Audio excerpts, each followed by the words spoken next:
이 시간 우리에게 주실 말씀은 요한계시록 13장 5절에서 10절 말씀입니다. 요한계시록 13장 5절에서 10절 말씀 우리 다 같이 교독하겠습니다. 또 짐승이 과장되고 신성 모독을 말하는 입을 받고 또 42달 동안 일할 권세를 받으니라. 짐승이 입을 벌려 하나님을 향하여 비방하되 그의 이름과 그의 장막 곧 하늘에 사는 자들을 비방하더라. 또 권세를 받아 성도들과 싸워 이기게 되고 각 족속과 백성과 방언과 나라를 다스리는 권세를 받으니 죽임을 당한 어린 양의 생명책에 창세 이후로 이름이 기록되지 못하고 이 땅에 사는 자들은 다 그 짐승에게 경배하리라. 누구든지 귀가 있거든 들을지어다. 사로잡힐 자는 사로잡혀 갈 것이요 칼에 죽을 자는 마땅히 칼에 죽을 것이니 성도들의 인내와 믿음이 여기 있느니라. 아멘. 요한계시록 12장에 보면은 이런 말씀이 있습니다. 하늘에 전쟁이 있으니 미가엘과 그의 사자들이 용과 더불어 싸울세 용과 그의 사자들도 싸우나 이기지 못하여 다시 하늘에서 그들이 있을 곳을 얻지 못한지라. 큰 용이 내쫓기니 옛 뱀 곧 마귀라고도 하고 사탄이라고도 하며 온 천하를 뀌는 자라. 그가 땅으로 내쫓기니 그의 사자들도 그와 함께 내쫓기니라. 13절에 보면은 용이 자기가 땅으로 내쫓긴 것을 보고 남자를 낳은 여자를 박해하는지라. 용이 여자에게 분노하여 돌아가서 그 여자의 남은 자손 곧 하나님의 계명을 지키며 예수의 증거를 가진 자들과 더불어 싸우려고 바다 모래 위에 서 있더라. 이 말씀이 이제 계시록 12장에 기록되어 있습니다. 여기서 용이라고 하는 것은 옛 뱀 곧 마귀라고 하는 사탄입니다. 이들은 하늘에서 전쟁을 했는데 그 전쟁에서 패하게 됩니다. 그래서 이기지 못하고 결국 땅으로 내쫓기는 신세가 되는데, 땅으로 내쫓긴 이 용, 곧 이 뱀은 이제 화가 나고 분해해서 그 분풀이를 이제 하게 되는데, 남자를 낳은 여자에게 이 분풀이를 하게 된다라고 하는 그러한 말씀입니다. 그러면서 뒤를 이어서 13장에서는 이 두 짐승의 이야기가 나오죠. 이 짐승은 하늘에서 쫓겨난 자, 곧 이제 사탄, 마귀라고 하는 이 짐승, 이 용이 이제 그 두 짐승을 통해서 두 짐승을 이제 이용해서 그 두 짐승에게 막강한 권세를 주어서 여자의 후손을 괴롭힌다고 하는 그러한 내용입니다. 그중 한 짐승은 바다에서 나왔고 또 한 짐승은 땅에서 나왔다라고 이렇게 성경은 말씀하고 있습니다. 이 짐승들은 바로 용의 부하들입니다. 바다에서 나온 한 짐승은 뿔이 10이요 머리가 7이고 그 뿔에는 10왕관이 있다고 했습니다. 그리고 머리들에는 신성을 모독하는 이름들이 이제 이렇게 아마 자세하게 기록되어 있는 것 같습니다. 또 땅에서 나온 짐승도 어린 양같이 두 뿔이 있고 용처럼 말을 하는 자다라고 했습니다. 이 짐승의 모양은 표범과 비슷하다고 이렇게 성경은 기록하고 있는데, 발은 곰의 발 같고 입은 사자의 입 같다고 이렇게 표현하고 있습니다. 표범은 신속함과 무자비함을 나타냅니다. 곰은 힘과 끈기를 나타내죠. 사자는 권세와 지배력을 상징합니다. 이러한 짐승의 모습은 그들의 성격이 흉포스럽고 무자비하다고 하는 것을 말씀하고 있는 것입니다. 용은 자기의 능력과 보좌와 큰 권세를 이 짐승에게 줍니다. 뿐만 아니라 어린 양처럼 두 뿔이 달려있는 짐승은 용처럼 말을 하는 자라고 했는데, 결국 이것은 거짓 선지자, 말을 하는 자인 것이죠. 결국 바다에서 올라온 짐승과 땅에서 올라온 자의 차이는 이 말에 있습니다. 바다에서 올라온 짐승은 능력과 권세를 부여받고 땅에서 올라온 짐승은 이 말에 권세를 부여받는 것이지요. 흔히 바다를 세상에 비유합니다. 바다에서 나온 짐승을 그래서 세상의 권력으로 이렇게 비유하고 있는 것이죠. 땅에서 올라온 이 짐승은 거짓 선지자로 우리가 이제 성경은 말씀하고 있습니다.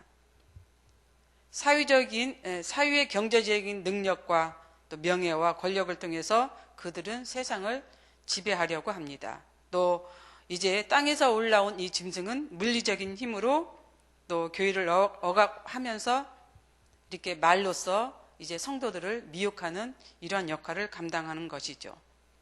이들은 이제 교회를 억압하며 또 교회 내부에 들어와서는 하나님의 말씀, 진리를 왜곡하고 말살시키고 이제 부패시키는 이러한 역할을 담당합니다.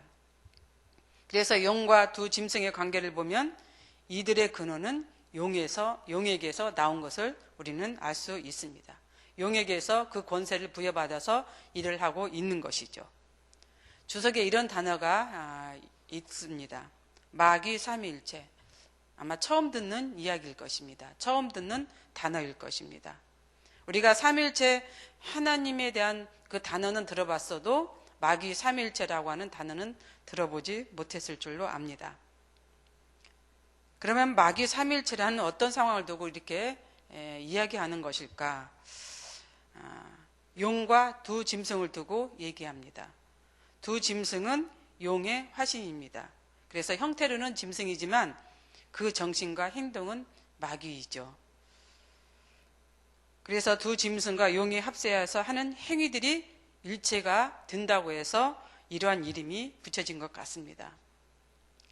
이들의 행위 자체가 마귀 삼위 일체 같다고 해서 이런 단어가 나온 것 같습니다. 그렇지만 마귀 삼위 일체는 없습니다. 단지 행위가 같다고 해서 아마 이러한 단어를 사용한 것 같습니다. 그런데 우리는 성경을 보면은 이 짐승이 이제 용으로부터 권세를 받게 되는데 몇 가지를 받게 되는 걸 볼 수가 있습니다. 첫 번째 5절에 있죠. 과장되고 신성 모독을 말하는 입의 권세를 받습니다. 옛날 성경에는 이 과장의 뜻이 큰 말이라는 단어로 기록되어 있습니다. 다니엘 7장 8절에도 이 단어가 쓰여 있습니다. 이것은 세상을 지배할 권세와 교만한 마음을 의미하는 것입니다. 신성 모독이라는 것도 옛 성경에는 참난된 말이다 라고 기록되어 있죠. 하나님을 모독하고 자신을 하나님의 이치로 격상시킨다는 이 뜻이 있는 것입니다. 하나님의 능력과 그리스도의 은혜를 비난하려는 모든 시도를 가리킨다고 그렇게 우리가 볼 수가 있는 것이죠. 그런데 이들의 활동 기간은 42달입니다. 영원히 권세가 그들에게 주어지는 것이 아니죠. 잠깐 동안만 그들에게 권세가 주어져서 이런 활동을 하는 것입니다. 이들은 이런 권세를 받아서 42달 동안 교회를 핍박합니다. 그리스도의 재림 전까지 이들은 이제 세상에서 자기에게 주어진 최고의 권세를 이제 나타냅니다. 그래서 성도들을 핍박하고 하나님을 대적하며 사람들을 미혹하는 행위들을 하게 되는 것이죠. 두 번째 받은 권세는 7절에 있습니다. 성도들과 싸워 이기는 권세를 받는다는 것이죠. 여기서 싸운다는 말은 군사적 전쟁을 의미하는 것이 아닙니다. 짐승이 수단과 방법을 가리지 않고 하나님의 백성을 대적하고 핍박하는 것을 가리키는 것이죠. 또 이긴다는 것은 짐승이 성도들의 믿음을 파괴하는 것이 아니라 그들의 육신적 생명을 빼앗는 것을 의미합니다. 즉 성도들을 핍박하여 고난과 순교를 당하게 하는 것을 말하는 것입니다. 세 번째 이들이 받은 권세는 각 족속과 백성과 방언과 나라를 다스리는 권세를 받게 됩니다. 이러한 권세를 받은 사단은, 두 짐승은 이제 세계를 지배하는 것이지요. 사단은 우주를 지배하는 권세를 받아서 메시아처럼 군림하려고 시도합니다. 그러나 이러한 시도를 통해서 일시적으로는 짐승이 세계를 지배하고 또 성도를 핍박하고 이제 죽일 수는 있으나 궁극적으로는 승리하지 못한다라고 하는 것이 성경의 내용입니다. 그러면 용이 짐승과 이렇게 하는 이유가 무엇일까? 짐승의 목적은 많은 이들이 하나님께 드려야 할 경배와 충성을 자신들에게 경배하도록 하는데 그 목적이 있습니다. 자신을 경배하도록 하는데 있는 것이죠. 그래서 이 땅에 거하는 자들이 자신들을 우상으로 숭배하고 경배하도록 조장하는데 그 목적을 두고 있습니다. 짐승의 권세는 명백한 두 가지 한계가 있습니다. 첫 번째 한계는 시간적 한계입니다. 그 권세는 42달이죠. 이게 어떤 시간적으로 정해져 있는 것이죠. 여기서 42달은 사단이 그리스도의 재림 전까지 또 이 세상에서 자기에게 주어진 그 권세를 말합니다. 그래서 이 권세를 가지고 이제 성도들을 핍박하는 것이죠. 하나님을 대적하고 사람들을 미혹하는 것입니다. 그래서 42달이라고 하는 것은 딱 42개월을 42달을 말하는 게 아니죠. 어떤 한시적인 그 기간을 말하는 것입니다. 다니엘서와 요한계시록에는 상징적인 숫자가 많이 나옵니다. 그 가운데 가장 대표적인 것이 한때, 두때, 반이죠. 이 표현에서 때를 1년으로 해석한다고 하면은 1년, 2년, 3년, 그리고 반년을 말하는 것입니다. 그래서 3년 6개월, 계열수로 말하면 42달입니다. 우리가 흔히 3년 6개월 말하는 것이 이 42달이라는 것이죠. 그래서 42달은 곧 종말에 있을 그 박해 기간을 말합니다. 둘째로 짐승은 어린 양의 생명책에 기록되지 않는 자들에게서만 경배받을 수 있다라고 하는 그런 것이죠. 그러니까 뭐 다 받는 것이 아니다라는 것이죠. 생명책에 기록되지 않는 그 사람들에게서 경배받는다는 것입니다. 다른 말로 말하면 그의 권세가 아무리 강력하고 크다 할지라도 어린 양의 생명책에 이름이 기록된 자들에게서는 경배를 받을 수 없다라고 하는 그러한 뜻입니다. 우리가 생명책에 대한 것이 성경에는 몇 군데 나와 있습니다. 출애굽기와 또 빌립보서인데 또 다른 해석으로 보면 시편 139편도 어찌 보면은 그러한 뜻도 담겨 있다고 볼 수가 있습니다. 출애굽기에 보면은 모세가 금신상을 만들어서 이스라엘 백성들이 금신상을 만들어서 하나님께 죄를 범합니다. 이때 모세가 하나님께 기도하기를 주의 기록하신 책에서 내 이름을 지워달라고 하는 그 내용이 있습니다. 주의 기록하신 책. 그리고 빌립보서에서는 이제 바울이 자신의 동역자들이 생명책에 기록되어 있다라고 이렇게 이제 쓰여 있는 것이 있는데 자신의 동역자들이 생명책에 기록되어 있다. 거기 안에 들어있다라고 하는 그런 뜻이죠. 그런데 시편 139편에 보면은 이런 말씀이 있습니다. 내 형질이 이루어지기 전에 주의 눈이 보셨으며 나를 위하여 정한 날이 하루도 되기 전에 주의 책에 다 기록이 되었나이다. 주의 책 기록되었다. 그런데 여기에 보면은 내 형질이 이루어지기 전에, 내가 만들어지기 전에 주의 눈이 나를 보았고, 그리고 나를 이제 만들려고 계획하기 하루 전에 이미 주의 책에 내 이름이 기록되었다라고 하는 그 말씀이 있습니다. 그래서 이게 성경에는 이게 생명책, 주의 책이라고 하는 그 이제 그 말씀이 이렇게 좀 여러 군데 있다라고 하는 것을 말씀하고 있습니다. 그런데 이러한 상황에서 하나님은 성도들에게 요구하는 것이 있습니다. 마지막 때에 성도들에게 요구하는 것이죠. 첫 번째 보면 9절에 보니까 누구든지 귀가 있거든 들을지어다. 귀는 들으라고 있는 것입니다. 들을 귀 있는 자들은 하나님 말씀에 귀를 기울여야지요. 말씀을 듣고 말씀대로 살아야 함을 말씀하고 있습니다. 하나님의 말씀을 듣고 귀 기울이는 자는 결코 환난이나 어떤 핍박이나 그런 것에서 또 이제 비껴갈 수가 있고 또 살아갈 수가 있는 것입니다. 그래서 우리는 말씀에 귀 기울이며 살아야 됩니다. 둘째, 하나님께서 성도들에게 요구하는 것은 인내와 믿음입니다. 하나님은 인내와 믿음을 요구하고 있습니다.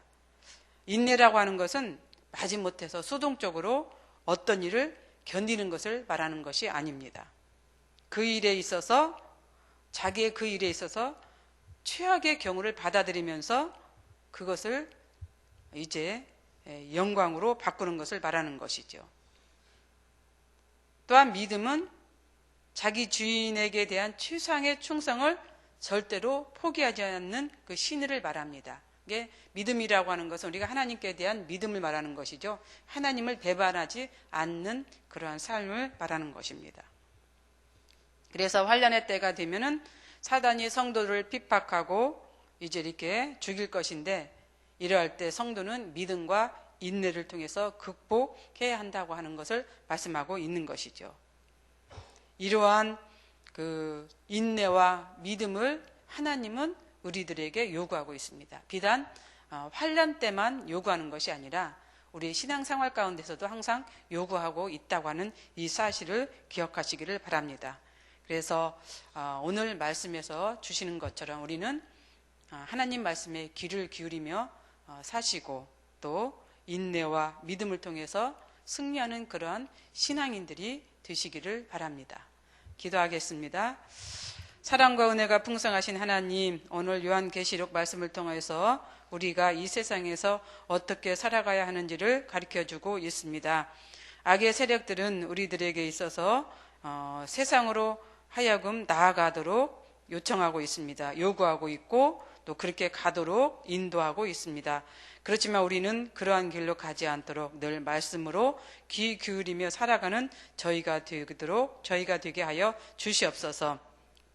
그래야 우리가 믿음과 인내를 가지고 신앙생활을 잘할 수 있는 저희들이 되기를 원합니다. 어떤 것에도 우리는 굴복하지 않는 우리가 되게 하여 주시옵소서. 항상 하나님의 말씀을 묵상하면서 말씀으로 세상을 이기는 그런 믿음으로 살아가는 저희들 되기를 원합니다. 그렇게 살 수 있도록 늘 도우시옵소서. 함께하여 주시옵소서. 예수님의 이름으로 기도드리옵나이다. 아멘. 공동기도문 봉사입니다. 우리에게 서로 사랑하는 마음을 더욱 부어 주옵소서. 교회 안의 작은 교회들을 넉넉하게 축복하옵소서.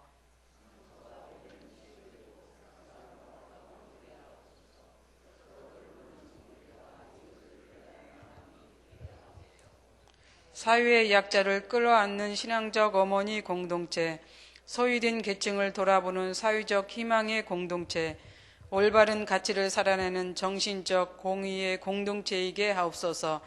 우리 교회가 여기 있어 지역사회와 시대가 복되게 하옵소서. 아멘. 주님이 가르쳐 주신 기도하겠습니다.